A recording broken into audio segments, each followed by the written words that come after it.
Hello student, मैं आपके अपने YouTube channel home science junction पर आपका स्वागत करती हूँ। मैं आपको कराऊंगी बिहार पीजीटी होम साइंस के लिए कुछ इंपॉर्टेंट एमसीक्यू क्वेश्चन जो आपके बिहार एस्टेट के लिए भी काफी यूजफुल रहेंगे। तो हम आज का सेशन स्टार्ट करते हैं। आज का हमारा फर्स्ट क्वेश्चन है। फर्स्ट क्वेश्चन में आपसे पूछा हुआ है, धान के कुट जाने से पौष्टिक तत्व नष्ट हो जाते हैं। तो आपको बताना है कि धान के कुट जाने से कौन से पौष्टिक तत्व नष्ट हो जाते हैं। इसमें ऑप्शन दिया हुआ है।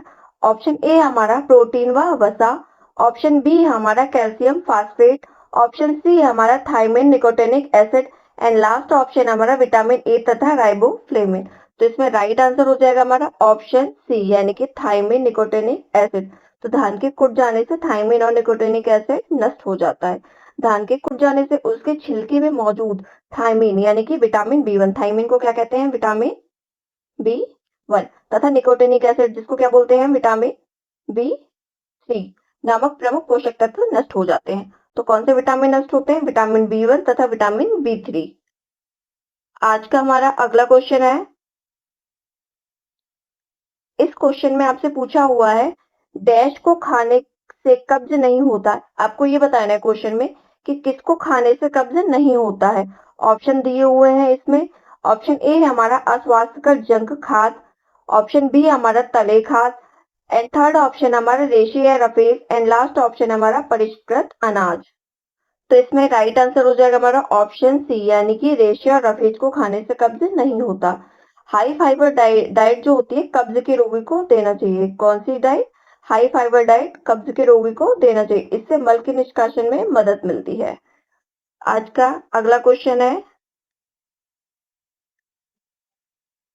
क्वेश्चन में पूछा हुआ है, दूध के उस अपमिश्रक का नाम क्या है जो दूध की परतों को के संधि स्थल पर बैंगनी या नीला छल्ला बनाने के लिए सल्फ्यूरिक एसिड और फेरिक क्लोराइड के साथ प्रतिक्रिया करता है। तो आपको दूध के उस अपमिश्रक का नाम बताना है जो दूध की परतों के संधि स्थल पर बैंगनी या नीले छल्ले बनाने के लिए सल्फ्यूरिक एसिड और फेरिक क्लोराइड के साथ प्रतिक्रिया करता है।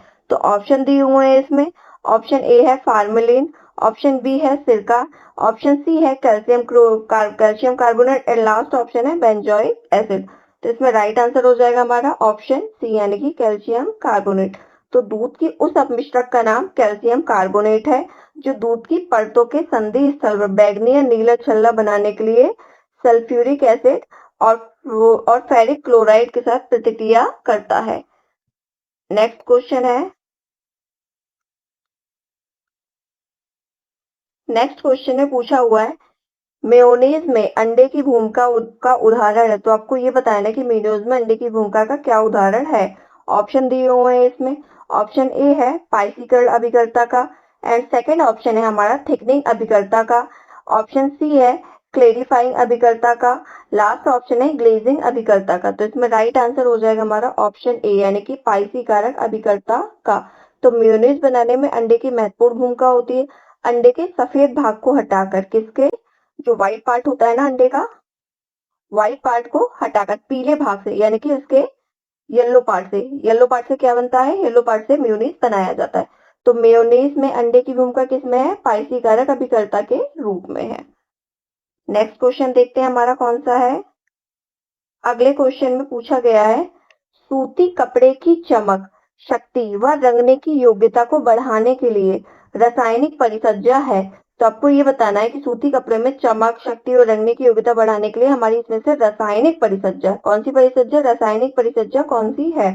ऑप्शन दिए हुए हैं इसमें। ऑप्शन ए है फुलिंग, ऑप्शन बी है क्रेविंग, ऑप्शन सी है ब्लीचिंग एंड लास्ट ऑप्शन है मर्सराइजेशन।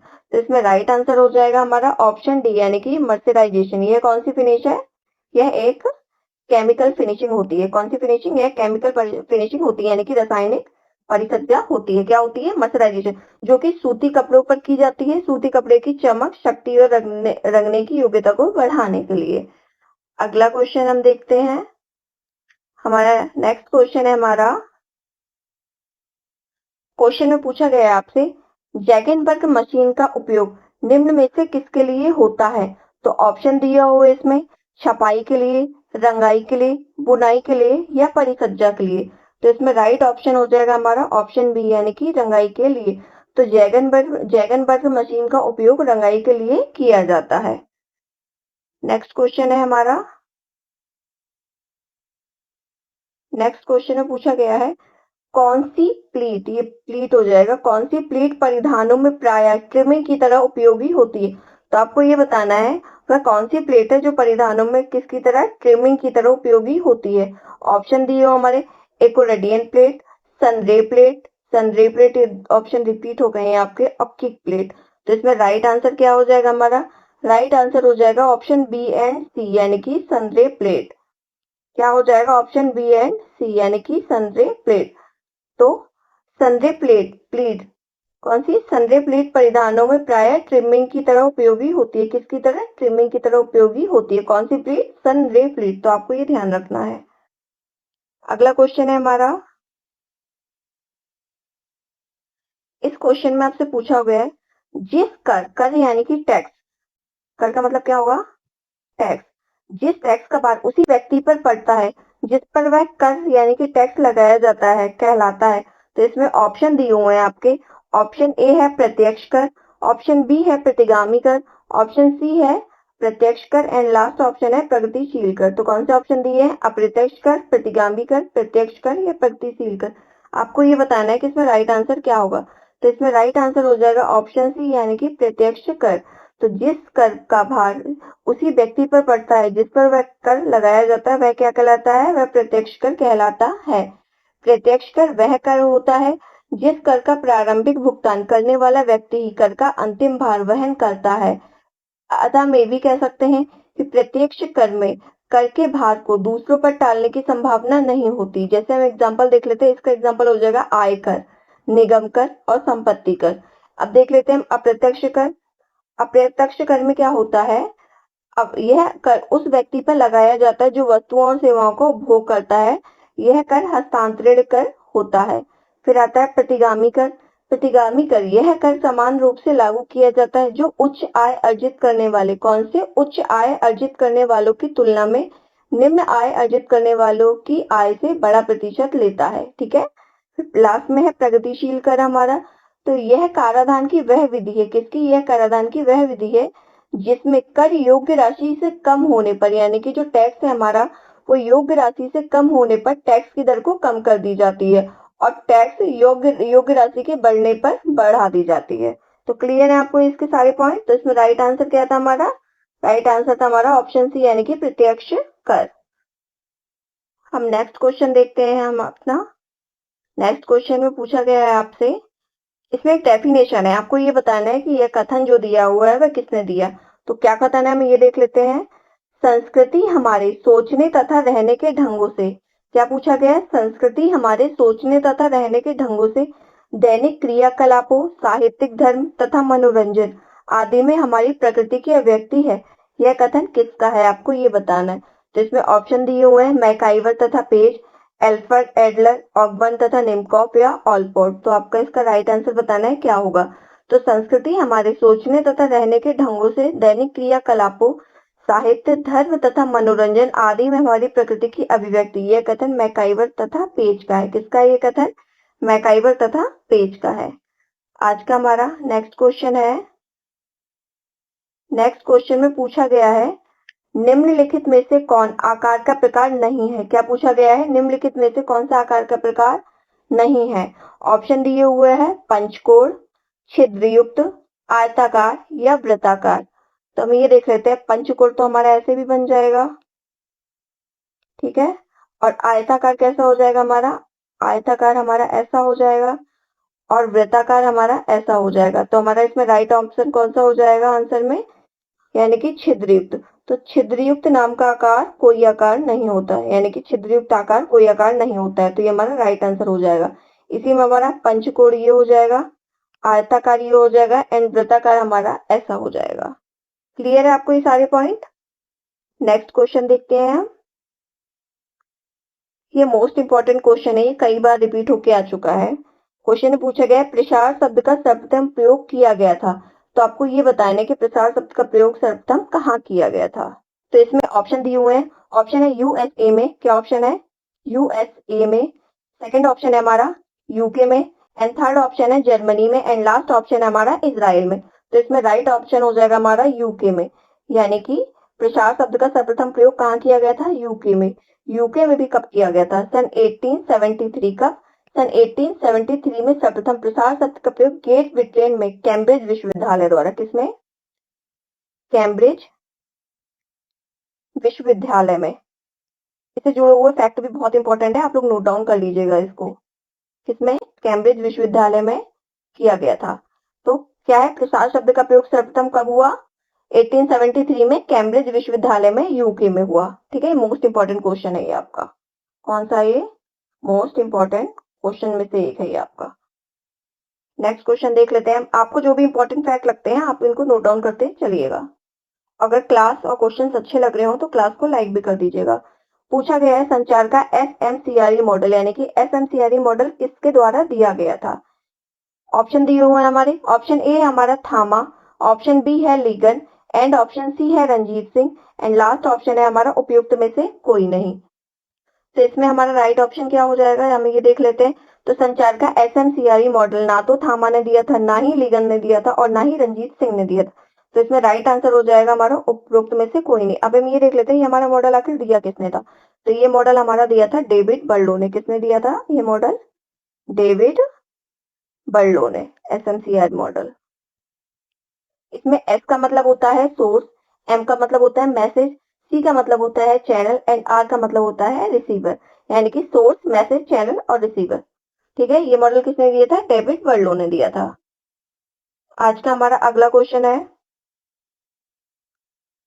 अगले क्वेश्चन में पूछा गया है ग्रामीण विकास और नियोजन में महत्वपूर्ण भूमिका अदा करने वाला पायलट प्रोजेक्ट था। आपको ये बताना है पायलट प्रोजेक्ट कहाँ का था।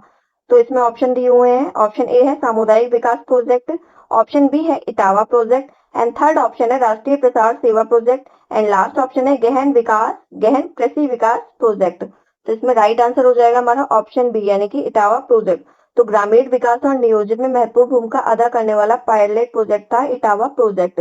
इटावा प्रोजेक्ट हम ये देख लेते हैं कब आया था। इटावा प्रोजेक्ट आया था सन 1948 में। कब आया था इटावा प्रोजेक्ट? सन 1948 में। और इसे किसने दिया था? इसे दिया था अल्बर्ट मेयर ने। किसने दिया था इसे? अल्बर्ट मेयर ने। कब दिया था? 1948 में दिया था। और इस इटावा पायलट प्रोजेक्ट का क्या था उद्देश्य? क्या था हम ये देख लेते हैं। तो इसका उद्देश्य था उत्पादन में सुधार, सामाजिक सुधार, शिक्षा प्रदान करना, आत्मविश्वास एवं सहयोग। क्या है? यानी कि सेल्फ कॉन्फिडेंस एवं सहयोग लाना, सहयोग देना। ठीक है, हम नेक्स्ट क्वेश्चन देख लेते हैं। नेक्स्ट क्वेश्चन में पूछा गया है 4 माह की अवस्था में आमतौर पर एक बालक का वजन होता है। तो आपको ये बताना है कि 4 महीने की अवस्था में आमतौर पर बालक का वजन कितना हो जाता है। इसमें ऑप्शन दिए हुए हैं। ऑप्शन ए है 2 गुना, ऑप्शन बी है 3 गुना, ऑप्शन सी है आधा, एंड लास्ट ऑप्शन है उपयुक्त में से कोई नहीं। तो इसमें राइट आंसर हो जाएगा हमारा ऑप्शन ए, यानी कि 2 गुना। तो 4 माह की अवस्था में आमतौर पर बालक का वजन कितना हो जाता है? 2 गुना। और 1 साल की अवस्था में बालक का वजन होता है 3 गुना। कितना हो जाता है? 3 गुना। और 4 माह की अवस्था में, 4 से 6 माह की अवस्था में कितना? 2 गुना हो जाता है। अगला क्वेश्चन देखते हैं हम आप आज का। अगले क्वेश्चन में पूछा गया है प्रेम और स्नेह की आवश्यकता डैश आवश्यकता है। तो आपको ये बताना है कि प्रेम और स्नेह की आवश्यकता कौन सी अवस्था है या किसकी आवश्यकता है। तो इसमें ऑप्शन दिए हुए हैं। फर्स्ट ऑप्शन है जैविक, एंड सेकंड ऑप्शन है अहम्मानी, एंड थर्ड ऑप्शन है मनोसामाजिक, एंड लास्ट ऑप्शन है संवेदी। तो इसमें राइट आंसर हो जाएगा हमारा ऑप्शन सी, मनोसामाजिक।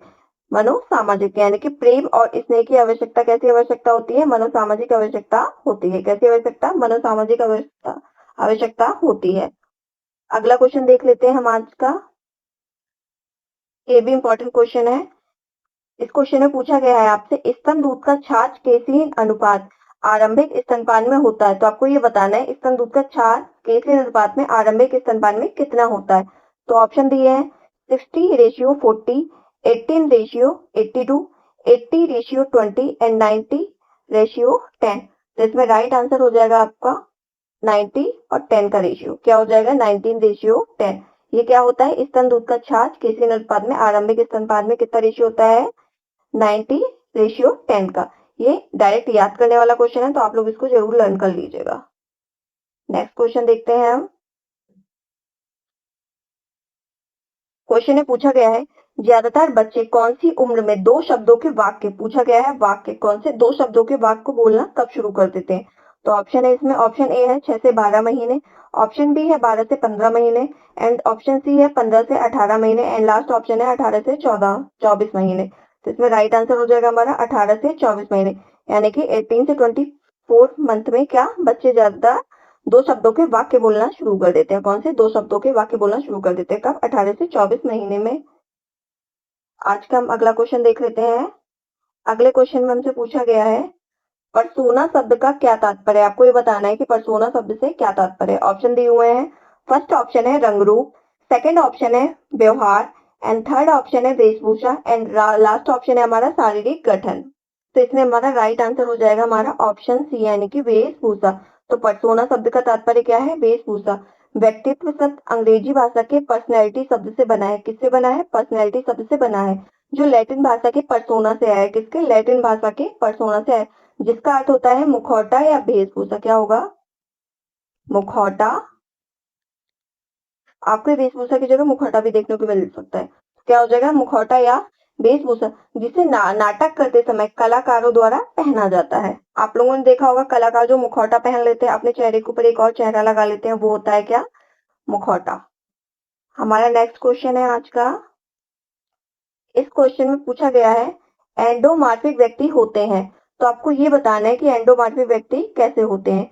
ऑप्शन दिए हुए हैं हमारे। ऑप्शन ए है दुबले और लंबे, ऑप्शन बी है जिद्दी एंड ऑप्शन सी है प्रसन्नचित एंड लास्ट ऑप्शन है छोटे और मोटे। तो इसमें राइट आंसर हो जाएगा हमारा ऑप्शन डी, यानी कि छोटे और मोटे। तो एंडोमार्फिक व्यक्ति कैसे होते हैं? छोटे होते हैं और मोटे होते हैं। एंडोमार्फिक, ये समझ लीजिए आप, एंडोमार्फिक अंडे की तरह होते हैं। अंडा कैसा होता है? छोटा होता है पर मोटा सा होता है, गोलू सा, गोल गोल सा होता है। तो क्या हो जाता है? एंडोमार्फिक व्यक्ति कैसे होते हैं? छोटे और मोटे। नेक्स्ट क्वेश्चन है हमारा। अगर आपको क्लास के क्वेश्चन अच्छे लग रहे हैं, एक्सप्लेनेशन अच्छी लग रही है, तो आप क्लास को लाइक कर दीजिएगा और चैनल को सब्सक्राइब कर दीजिएगा। क्वेश्चन में पूछा गया है सर्वग्राही रुधिर का ग्रुप है। तो आपको ये बताना है सर्वग्राही रुधिर कौन सा ब्लड ग्रुप होता है। ऑप्शन दिए हुए हैं ए बी या ओ।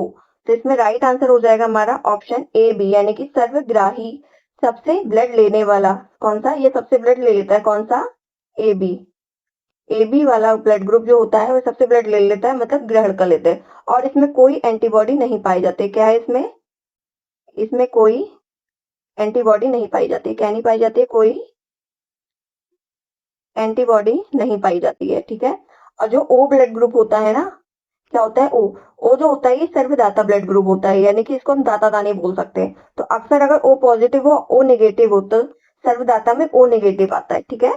तो सर्वग्राही कौन सा ब्लड ग्रुप हो जाएगा? सर्वग्राही हो जाएगा हमारा A B blood group and सर्वदाता ब्लड ग्रुप हो जाता है हमारा सर्वदाता या दाता दानी blood group O blood group. Clear है आपको ये? अगला क्वेश्चन है हमारा। इस क्वेश्चन में हमसे पूछा गया हुआ है गोबर का सर्वोत्तम उपयोग है। तो आपको ये बताना है गोबर का सर्वोत्तम उपयोग क्या है। इसमें ऑप्शन दिए हुए हैं। ऑप्शन ए हमारा ईंधन के रूप में जलाना एंड सेकंड ऑप्शन है हमारा घरों को लीपना एंड थर्ड ऑप्शन है हमारा खाद बनाना और लास्ट ऑप्शन है हमारा बायोगैस एवं अवशेष के रूप में खाद प्राप्त करना।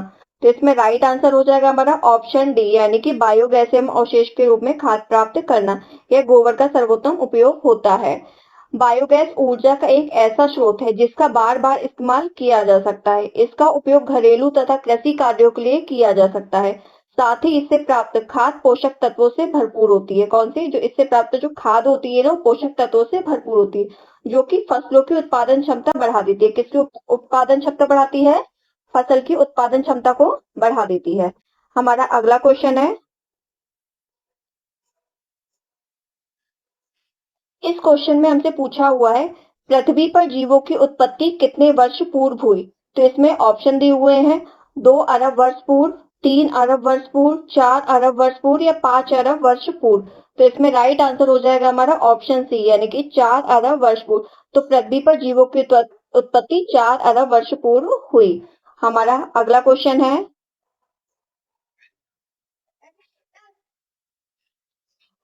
इस क्वेश्चन में पूछा हुआ है संसद ने बाल श्रम प्रतिषेध तथा विनिमय अधिनियम किस वर्ष में अधिनियमित किया गया। यानी कि संसद में बाल श्रम अधिनियम किस वर्ष पारित हुआ, ये क्वेश्चन में पूछा गया है आपसे। तो इसमें ऑप्शन दिया हुआ है, ऑप्शन ए है हमारा 1984, ऑप्शन बी हमारा 1986 एंड ऑप्शन सी है 1988 एंड लास्ट ऑप्शन है हमारा 1983। तो इसमें राइट आंसर हो जाएगा हमारा ऑप्शन बी यानी कि 1986। तो संसद में बाल श्रम अधिनियम 1986 में पारित किया गया।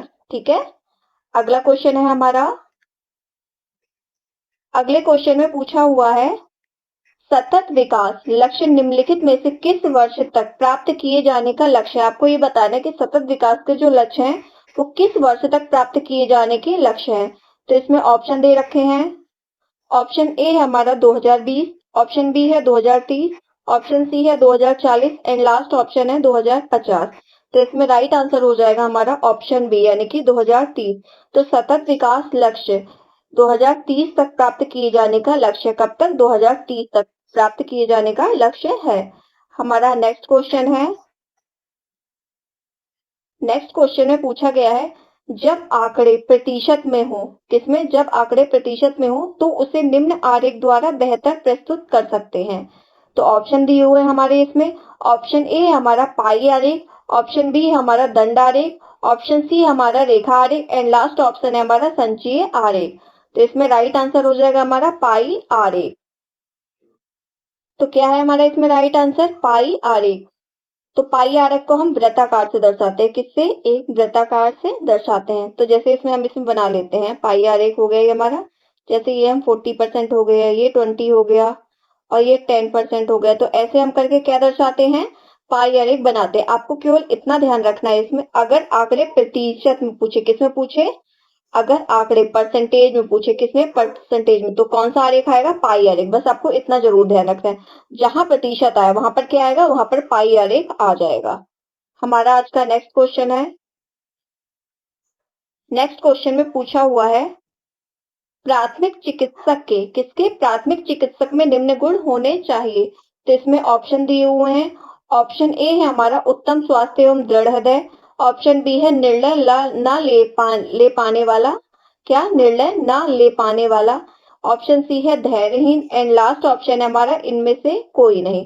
तो इसमें राइट आंसर हो जाएगा हमारा प्राथमिक चिकित्सक उत्तम स्वास्थ्य एवं दृढ़ हृदय वाला होना चाहिए। कैसा होना चाहिए प्राथमिक चिकित्सक, उत्तम स्वास्थ्य एवं दृढ़ हृदय वाला।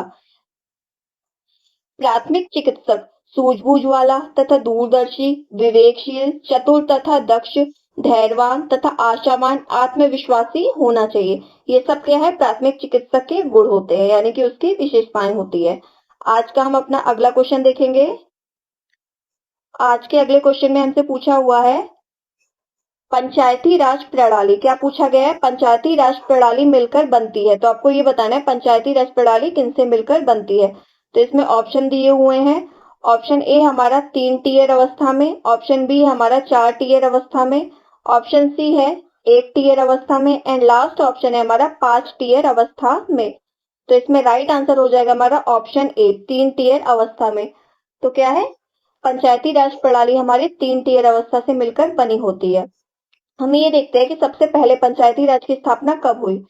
तो सबसे पहले पंचायती राज की स्थापना 2 अक्टूबर कब हुई, 2 अक्टूबर 1959 को, कब हुई, 2 अक्टूबर 1959 को। और ये कहाँ हुई थी, ये राजस्थान के नागौर जिले में, कहाँ हुई है, राजस्थान के नागौर जिले में हुई थी, कहाँ हुई, राजस्थान के नागौर जिले में हुई थी। अब हम ये देख लेते हैं कि पंचायती राज से क्या तात्पर्य होता है। पंचायती राज का अर्थ होता है पंचों का फैसला, क्या होता है अर्थ इसका, पंचों का फैसला या शासन, क्या है, पंचों का फैसला या शासन। और पंचायती राज की त्रिसूत्रीय प्रणाली के अंतर्गत 3 लोक संस्थाओं की स्थापना हुई, कितने, 3 लोक संस्थाओं की स्थापना हुई। ये 3 लोक में आ जाते हैं हमारे, एक तो होता है हमारा ग्राम स्तर, क्या होता है हमारा, ग्राम स्तर, दूसरा होता है हमारा प्रखंड स्तर, क्या होता है, प्रखंड स्तर एंड लास्ट होता है हमारा जिला स्तर, क्या होता है हमारा, जिला स्तर। तो हम ये देख लेते हैं पंचायती राज प्रणाली 3 टीयर अवस्था से मिलकर बनी है और इसकी स्थापना 2 अक्टूबर 1959 को हुई थी। कहाँ हुई थी, राजस्थान के नागौर जिले में हुई थी। और इसमें पंचायती राज का क्या अर्थ होता है? पंचों का फैसला या शासन। क्या होता है अर्थ इसका? पंचों का फैसला या शासन। और पंचायती राज की त्रिसूत्रीय प्रणाली के अंतर्गत 3 लोक संस्थाओं की स्थापना की गई। उसमें थे, पहला है हमारा ग्राम स्तर, दूसरा है प्रखंड स्तर और तीसरा है हमारा जिला स्तर। इनसे जो भी इंपॉर्टेंट फैक्ट है ना, इसको आप नोट डाउन कर लीजिएगा, मोस्ट इंपॉर्टेंट है, आपके एग्जाम में काफी हेल्पफुल रहेंगे ये। आज का हमारा अगला क्वेश्चन है, अगले क्वेश्चन में हमसे पूछा गया है, सरकार ने पूर्वशाली शिक्षा की आवश्यकता किस योजना में मानी? क्या पूछा गया है? सरकार ने पूर्वशाली शिक्षा की आवश्यकता किस योजना में मानी? तो इसमें ऑप्शन दिए हुए हैं। ऑप्शन ए हमारा प्रथम पंचवर्षीय योजना, ऑप्शन बी हमारा द्वितीय पंचवर्षीय योजना एंड ऑप्शन सी हमारा तृतीय पंचवर्षीय योजना एंड लास्ट ऑप्शन हमारा पांचवी पंचवर्षीय योजना। तो इसमें राइट आंसर हो जाएगा हमारा ऑप्शन सी यानी कि तृतीय पंचवर्षीय योजना। तो सरकार ने पूर्वशाली शिक्षा की आवश्यकता कब मानी थी? तृतीय पंचवर्षीय योजना में मानी थी। आज का हमारा अगला क्वेश्चन है, अगले क्वेश्चन में पूछा हुआ है, इनमें से कौन अल्ट्रावायलेट किरणों को सोखता है? आपको ये बताना है कि कौन अल्ट्रावायलेट किरणों को सोखता है। तो इसमें ऑप्शन दिए हुए हैं हमारे, ऑप्शन ए हमारा ऑक्सीजन, ऑप्शन बी हमारा carbon dioxide and third option है ओजोन एंड लास्ट ऑप्शन है इनमें से कोई नहीं। तो इसमें राइट आंसर हो जाएगा हमारा ऑप्शन सी यानी कि ओजोन। तो अल्ट्रावायलेट किरणों को कौन सोखता है? ओजोन सोखता है। तो ये कहाँ स्थित होती है? समताप मंडल में। कहाँ? समताप मंडल में। समताप मंडल में उपस्थित ओजोन परत सूर्य से आने वाली पराबैंगनी विकिरण को अवशोषित कर लेती है। ओजोन, ओजोन को हम कैसे लिखते हैं? ओजोन को हम ऐसे लिखते हैं ना, O3 करके। तो इसमें ऑक्सीजन के 3 परमाणु, किसके? ऑक्सीजन के 3 परमाणुओं से मिलकर बनने वाली एक गैस है। किसके? ओजोन जो होता है ना, वो ऑक्सीजन के 3 परमाणुओं से मिलकर बनने वाली एक गैस है। और कौन सी अल्ट्रावायलेट किरणों को रोकता है ये? ओजोन को। ओजोन जो होता है वो अल्ट्रावायलेट किरणों को आने से रोकता है। आज का हमारा अगला क्वेश्चन है, क्वेश्चन में पूछा हुआ है कि एरोसोल, क्या पूछा गया है क्वेश्चन में? क्वेश्चन में पूछा हुआ है, एरोसोल में पाए जाने वाले उस रासायनिक घटक को बताइए जो ओजोन परत की कमी में सहायता करता है। तो आपको ये बताना है। तो इसमें ऑप्शन दिए हुए हैं, ऑप्शन ए हमारा hydrogen peroxide, option option B है ethyl alcohol and option C है क्लोरोफ्लोरोकार्बन एंड लास्ट ऑप्शन है हमारा मिथाइल अल्कोहल। तो इसमें राइट आंसर हो जाएगा हमारा ऑप्शन सी यानी कि क्लोरोफ्लोरोकार्बन। तो एरोसोल में पाए जाने वाले उस रासायनिक घटक का नाम जो ओजोन परत की कमी में सहायता करता है वो क्या है? वो क्लोरोफ्लोरोकार्बन है। क्या है? क्लोरोफ्लोरोकार्बन। तो आज की क्लास को हम यही समाप्त करते हैं। आप कमेंट सेक्शन में जरूर बताइएगा कि आपको क्लास कैसी लगी, और अगर आपको ऐसे ही और इम्पोर्टेंट क्वेश्चन आगे देखने हैं तो आप वीडियो को लाइक कर दीजिएगा एंड चैनल को सब्सक्राइब जरूर कर लीजिएगा। Thank you so much.